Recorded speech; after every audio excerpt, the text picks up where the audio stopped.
आज की कहानी है बादशाह कौन। बादशाह अकबर की राजसभा के 9 रत्नों में से एक बीरबल अपनी योग्यता के कारण देश विदेश में प्रसिद्ध हो चुके थे। उनकी बुद्धिमत्ता की कहानियां चारों ओर दूर दूर तक फैल गई थीं। उनके बारे में प्रसिद्ध था कि उन्हें बुद्धि में कोई हरा ही नहीं सकता है। बीरबल के चर्चे ईरान के बादशाह के कानों में भी जा पहुंचे। वह ईरान के बादशाह बीरबल से मिलकर उनकी बुद्धि परखने के बड़े इच्छुक थे। इसी मकसद से उसने अपना एक दूत अकबर की राजसभा में बीरबल के लिए ईरान आगमन के निमंत्रण पत्र के साथ भेजा। सप्ताह भर की यात्रा के पश्चात राजदूत ने आगरा पहुंचकर वह निमंत्रण पत्र बादशाह अकबर को सौंपा। सभासदों के साथ विचार विमर्श करके बादशाह अकबर ने बीरबल को ईरान प्रस्थान करने का आदेश दिया। बीरबल प्रसन्नतापूर्वक राजदूत के साथ यात्रा पर निकल पड़े। एक लंबी यात्रा के बाद वे ईरान पहुंचे। राजदूत ने बीरबल को अतिथिशाला में बड़े सम्मान के साथ ठहराया। बीरबल ने भोजन आदि के बाद थोड़ा आराम भी किया। शाम को वह दूत बीरबल को राजसभा में लेके गया। जैसे ही बीरबल ने दरबार में प्रवेश किया, उन्हें एक बड़ा ही विचित्र दृश्य दिखा। सामने 4 एक जैसे सिंहासनों पर एक जैसी रूप आकृति वाले 4 व्यक्ति बैठे हुए थे। देखने में उनमें कोई अंतर नहीं लग रहा था। उन चारों में से कोई एक बादशाह था, किंतु वह कौन था यह बीरबल को पता लगाना था। परंतु यहाँ तो बीरबल भी उन्हें देखे चकरा गए थे, क्योंकि इससे पहले वो ईरान के बादशाह से मिले ही नहीं थे। वे समझ ही नहीं पा रहे थे कि किस प्रकार बादशाह को पहचान कर उनका अभिवादन करें। अचानक एक विचार उनके मन में कौंधा। थोड़ी देर तक वे चुपचाप खड़े खड़े उन चारों की गतिविधियों का निरीक्षण करते रहे।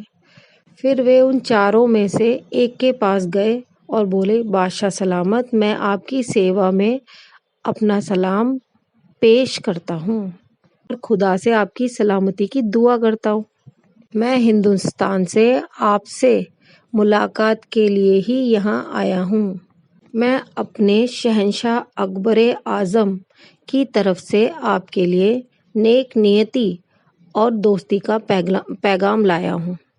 वह व्यक्ति जिससे बीरबल ने ये सारी बात कही, अपने सिंहासन से उठा और बोला, बीरबल, हम ईरान में तुम्हारा स्वागत करते हैं और तुम्हारी अक्लमंदी की दाद देते हैं। यह हमारी खुश नसीबी है कि हमें तुम जैसे होशियार और काबिल शख्स से मिलने का मौका मिला। तुम्हारी हमने बहुत तारीफ सुनी थी। पहले हमें भी यकीन नहीं आता था कोई शख्स इतना बुद्धिमान भी हो सकता है, लेकिन आज हमने खुद अपनी आंखों से देख लिया। इस बात में कोई शक नहीं है कि तुम वाकई बहुत अक्लमंद हो। मगर यह तो बताओ कि आखिर तुम्हें पता कैसे चला कि हम ही असली बादशाह हैं? हमें यह सवाल परेशान कर रहा है। बीरबल मुस्कुराते हुए बोले, तारीफ के लिए शुक्रिया बादशाह सलामत। दरअसल मैं आप चारों को बड़ी बारीकी से देख रहा था। आपके अलावा बाकी 3 लोग बड़े घबराए हुए थे। ऐसा लग रहा था मानो वे सोच रहे हों कि क्या किया जाए और क्या नहीं। वे बार बार आपके चेहरे की तरफ ही देख रहे थे। वे खुद फैसला लेने में अयोग्य से दिखते हुए केवल आपका रवैया देख रहे थे, ताकि वे भी वैसा ही कर सकें। लेकिन आप तो असल बादशाह हैं, इसीलिए आपको किसी के भी चेहरे की तरफ देखने की जरूरत नहीं थी। आपकी नज़र सीधे मेरे ऊपर जमी हुई थी।